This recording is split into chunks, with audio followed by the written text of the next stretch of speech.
Ben bilmem, İsveç'te aldığım her bir şeyin. Baxın, təzə almışam.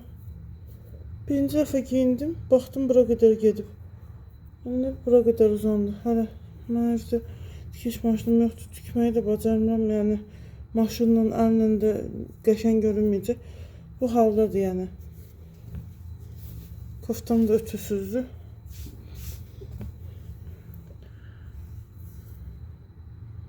Ama İsveç'te yaşasam her aldığım təzə bir şey böyle olar mı bilmirəm ama İsveç'den yox, Hollandiyadan bizə gələndə olur, o dəqiqdir yəni.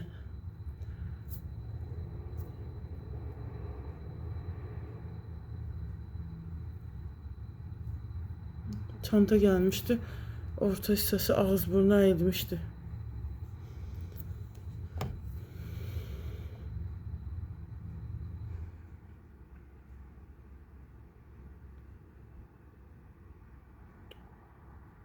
Bunu oxumuşdum, başlıq olaraq oxumuşdum.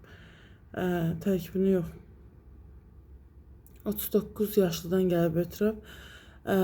Yazır ki, сын ночами играет в телефон и иногда приходится будить его, обливая водой. Надоело работать будильником. Сын учится в 8 классе. Deyir, ikinci budilniki qurmayım. Keçən dəfə videoda elə bir şey deyirdi. O əsəb gərginliyi yaradır. Getdiyimiz yerə gecikmə yaratmıydı. По ночам сидит в телефоне, играет. Иногда кажется, вообще не спит. Утром его невозможно добудиться. Я встаю раньше, бужу его.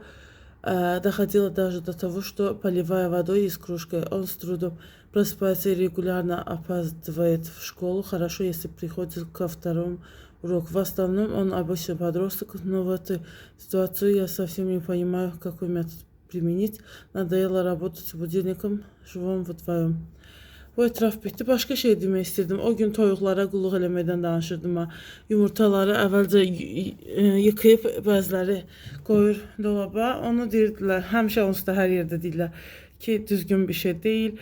İstifadə etməmişdən öncə yumalısan, daha sonra çırpmalısan, nə bilim, hər çöpaşot edirsən, nə edirsən, ona uyğun da hər nəysə yuyub daha sonra istifadə eləmək.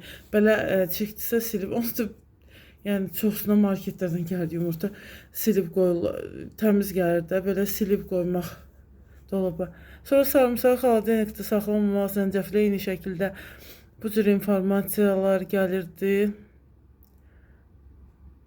Toyuqlara qulluq eləməkdən söz düşmüşkən başqa bir şey də deyəsən yadıma düşmüşdü. Nəsə deyəcəm deyə xatırlaydım, unutmuşdum.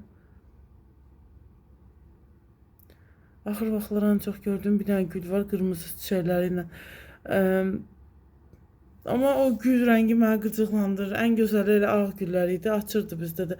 Güclə havaya öyrəşib açırdı. Daha yoxdur. Birisi də yanlış olaraq oraya dizilmişdi deyə heç şey də olmadı. Yəni böyümədi də.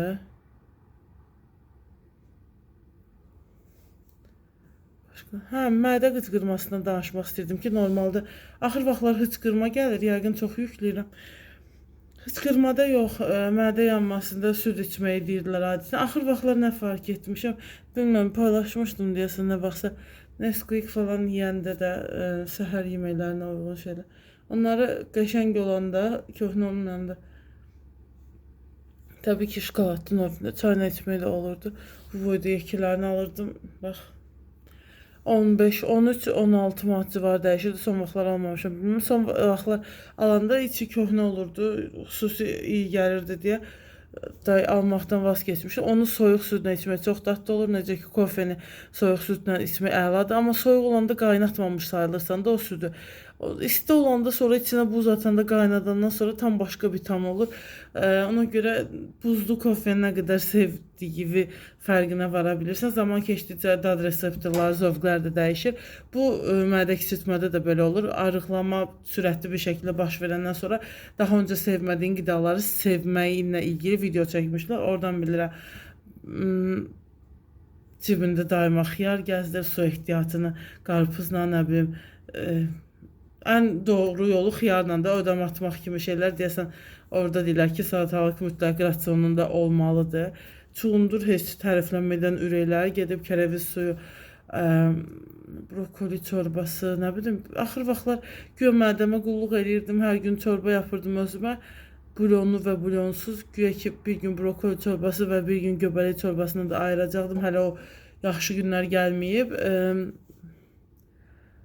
Nə vaxtsa somonu sevərək yeyirdim. Axır vaxtlar çox da sevərək yeyə bilmirəm nədənsə. Bir yerdən almışdım, o düşmədi mədəmə, məni yaman günə qoydu. O birisi tərəfdən aldığım, amma çox ideal idi. Onu da 2 növdə olur.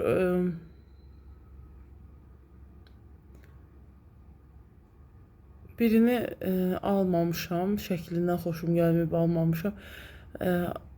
Bilmirəm, digəri həmişə aldığım yerdə yox idi. O mənada, yəni böyle yəqin ki eyni olar, eyni məhsuldur da, qablaşma fərqidir ya doğrama şəkli buna uyğun. ızqara yapmışdı. Dəmirin içində pişirmişdi axırıncı gördüyüm videoda. O da balıq satan bir məkan idi. Onlar doğrayırlar, hazır şəkildə hər şey eləyirlər. Düşünürəm ki qiymətlər də bayağı ödəmli formada olar, şişkin formada olar. Oranın başqa vurğulamaq istədiyim məqam nə idi? Mən dəhşət tort istəyirdim bugün. Dəhşət şokolad istəyirdim. Heç bir də yoxdur. Fikirləşirdim ki, nəsə alım, mürəbbə falan. Sonra deyirəm ki, yox, evdə şirniyyat vardı nəsə yeməyə. Qoy onlar yeyilsin, hamısı birdən olmasın da, yəni o mənada.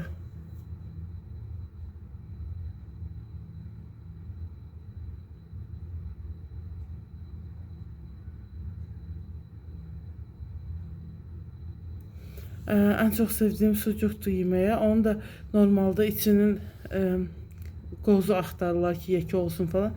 Mən digər hissəsinin daha qalın olmasını xoşlayıram. Keçən dəfə də elə idi. Bir də biraz yaş tipli olanda daha maraqlı olur sanki.